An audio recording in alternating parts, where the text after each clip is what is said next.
Zdravo, poslušalke in poslušalci, bralke in bralci Večera. Veseli smo, da ste v naši družbi. To je Večerje zjutraj, prvi dnevni informativni podcast v Sloveniji, v katerem vam predstavljamo Večerove udarne novice dneva. Danes je sreda, 16. april 2025, moje ime je Miha Dajčman. V nadaljevanju. Za obnovo mariborskega mestnega jedra še 8 milijonov evrov. Obeta se še manj parkirnih mest. Kako bo potekala investicija? Oživljanje mariborskega letališča. Kdaj bo Rusjan končno vzletel? Začenja se finale državnega prvenstva v odbojki. Merita se najboljši ekipi v slovenski ženski odbojki, Calcit in OTP Banka Branik. Naročite se na podcast, da boste obveščeni ob izdaji naslednje epizode. Vseskozi smo z vami na vecel.com. Tudi danes se v srednji temi ukvarjamo z dogajanjem v Mariboru, natančneje z urejanjem središča mesta ob Dravi. Mariborska občina je pred leti začela urejati območje na severnem robu starega mestnega jedra. Uredili so del Gregorčičeve ulice od Tirševe do Grajske in ploščad pred prvo gimnazijo. V naslednjih 3 letih pa namerava občina obnoviti preostanek območja, Gregorčičevo ulico od Trubarjeve do Tirševe, Maistrov trg, ulico Heroja Staneta in Tirševo ulico od izvoza iz garažne hiše do Krekove ulice.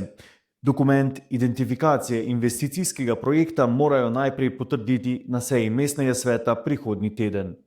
Celotno območje na severnem robu starega mestnega jedra, ki ima status spomenika lokalnega pomena in je zaščiteno kot ožje območje mestnega jedra srednjeveškega izvora, bi rada občina uredila v skladu z načeli trajnostne mobilnosti. Razdeljeno je na 6 sklopov, sklopa 2 in 6 sta že urejena, še 4 čakajo na realizacijo. Ti zajemajo približno 867 metrov. Obsežen članek na to temo je pripravila novinarka Barbara Bradač, ki je zdaj v moji družbi. Zdravo, Barbara. Zdravo, Miha. Torej, Barbara, ureditev katerih delov oziroma sklopov je zdaj v načrtu? Ja, sledijo še 4 sklopi. Morda se ne spomnijo naši bralci. Gregorčičeva skupaj s trgom generala Maistra se je začela urejati že pred par leti. Takrat je prišlo do ureditve dela Gregorčičeve ulice med Tirševo in Grajsko in ploščadi pred prvo gimnazijo. To sta nekako 2 sklopa v tem velikem projektu prenove starega mestnega jedra oziroma severnega dela starega mestnega jedra. Kar sledi še je odsek Gregorčičeve ulice med Trubarjevo in Tirševo, celoten trg generala Maistra, ulica Heroja Staneta od Razlagove do Maistrove, to je tista ulica, ki gre mimo občinske zgradbe, kjer je tudi upravna enota, in Tirševa ulica od Gregorčičeve do Krekove oziroma od izvoza garažne hiše na Tirševi. V Večeru objavljamo in na spletni strani tudi vizualizacijo te obnove. Zdaj, glede na pogled na te fotografije oziroma slike, se ne da videti ravno nekih bistvenih razlik ali pač? Kar se seveda takoj vidi je, da na celotnem trgu generala Maistra, kjer je danes polno pločevine, več ne bo nobenega parkiranega avtomobila. Prav tako ga ne bo več na delu Gregorčičeve ulice med Trubarjevo in Tirševo, in sicer na severnem delu. Na južnem še ostajajo in avtomobili se umikajo tudi, se pravi parkirani avtomobili se umikajo tudi iz Tirševe ulice, večinoma se umikajo pa pri ulici oziroma v ulici Heroja Staneta se umikajo na tistem delu oziroma na tisti strani, kjer je občinska stavba. Tam bo zgolj še kakšno parkirno mesto za invalide in za protokolarna vozila, medtem ko se pa na nasprotni strani pa še nekaj parkirnih mest ohranja. Predvsem bo velika razlika, tako napovedujejo, ponovno vzpostavljena drevesna ogrlica na trgu generala Maistra. Tudi več dreves bo namreč posajenih in na Tirševi ulici jih bo 12. Zdaj midva sva seveda ob tem, ko sva snemala, gledala te fotografije oziroma vizualizacije, vi si pa jih pogledajte seveda na spletni strani, da boste lažje razumeli, za kakšno obnovo gre. Kakšen je namen, Barbara, te obnove? Ja, se to je morda bistveno, ne. Namen obnove je spodbuditi in olajšati pešačenje in kolesarjenje, zmanjšati uporabo osebnih avtomobilov po dnevnih poteh po središču mesta, posledično izboljšanje kakovosti zraka v mestu. Vse to je takole nekako in še več opisano v dokumentu identifikacije investicijskega projekta ureditev Gregorčičeve s Trgom generala Maistra, ki bo na mizah mestnih svetnikov v četrtek. Še eno ključno vprašanje ostaja za uporabnike, torej za tiste, ki prihajamo v središče mesta. Kako bo po obnovi poskrbljeno za parkirišča, za promet v tem delu? Kako bo glede tega med obnovo samo, se nam v središču mesta obeta nov prometni kaos? Ja, kako bo med obnovo, ne vem, jaz mislim, da še nismo tako daleč. Upam, da bodo seveda poskrbeli, da bo promet tekel. Se pa verjetno spomnite, kako je bilo, ko je potekal prenova tistega, lahko rečemo, majhnega dela Gregorčičeve ulice, ko je obnova tudi trajala dlje časa, kot je bilo napovedano. Mislim, da je trajala od novembra vse do poletja naslednjega leta, ko se je kopalo, pa zasulo, pa spet kopalo, pa spet nekaj dodalo. Tukaj je vendarle pa pošteno, da se pove, da ne gre zgolj za obnovo cestišča, gre za obnovo tudi celotnih komunalnih vodov, meteorne vode, kanalizacije. To gre tudi za kar velik poseg v zemljo. Upam, no, da bo tokrat ta večji del, ki bo obnovljen, potekal bolj gladko. Kar pa lahko povem je, ker ne vem, ali se nam obeta prometni kaos, predvidevam, da bodo torej poskrbeli, da pa podjetniki v mestu že več let opozarjajo, da vsako izgubljeno parkirno mesto pomeni obiskovalca manj. Žal še vedno nimamo predvidenih garažnih hiš, ne te na Glavnem trgu in ne te ob Ljudskem vrtu. Prebral sem, da je načrtovana investicija ogromna, znaša 7,7 milijona evrov z davkom. Kako bo občina financirala obnovo in dokdaj naj bi bilo vse skupaj tudi zaključeno? Ja, občina krepko računa na denar kohezijskih sredstev, predvideva sofinanciranje, še vedno pa bo morala sama dodati okoli 2,7 milijona evrov, nekako v naslednjih 3 letih.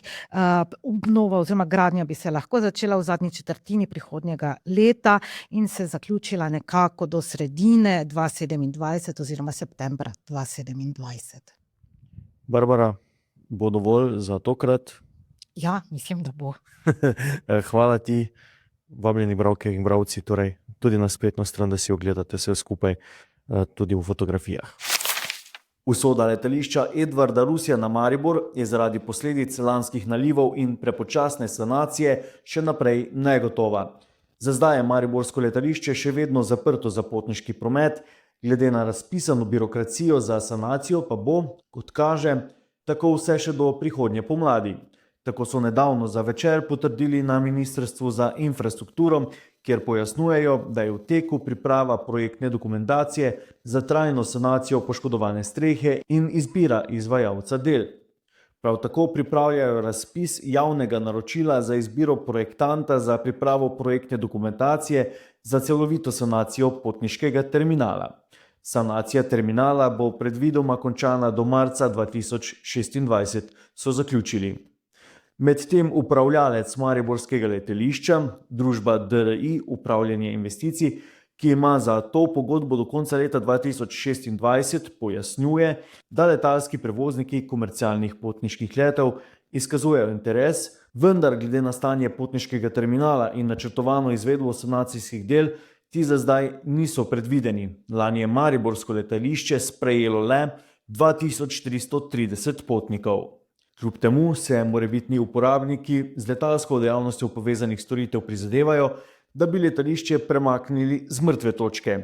Po naših informacijah je podjetje Sidrone na Ministrstvo za infrastrukturo poslalo dopis v zvezi z njihovimi predlogi za delovanje na mariborskem letališču, a doslej še niso prejeli odgovora.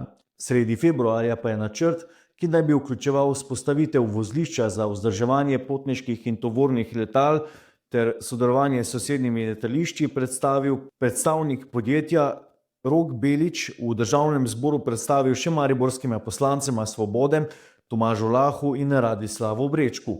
ob čemer naj bi imel Sidron dolgoročne načrte z mariborskim letališčem v obliki vsaj 10-letnega partnerstva.